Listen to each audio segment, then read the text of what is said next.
Okay, so I'm going to show you guys the brightness contrast layer that I use.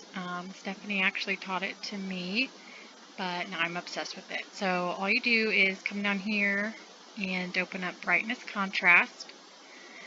Then come up here, click the little moon, and I like to decrease the brightness.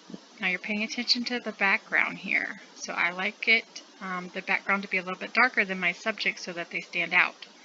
And then I'm going to increase the contrast. Now you go over here on your mask, get a black brush, and start out with a low opacity at a small brush. And just start brushing it off your subject. You got to be careful that you don't get it on the background, because then you'll be able to tell that there has been masking. So then you just slowly increase it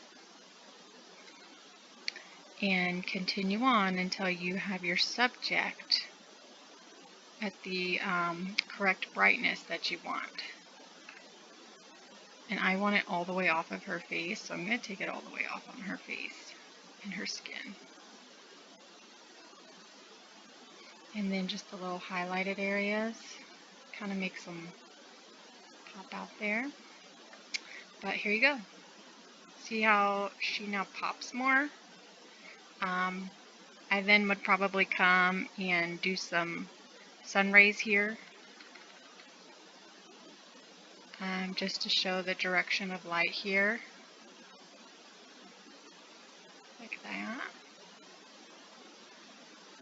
And then you can kind of play around with the level opacity of that to get it to where you like it. But see here, I feel like she just pops a bit more than the other one. So that's just a little bit how I do it there. Okay.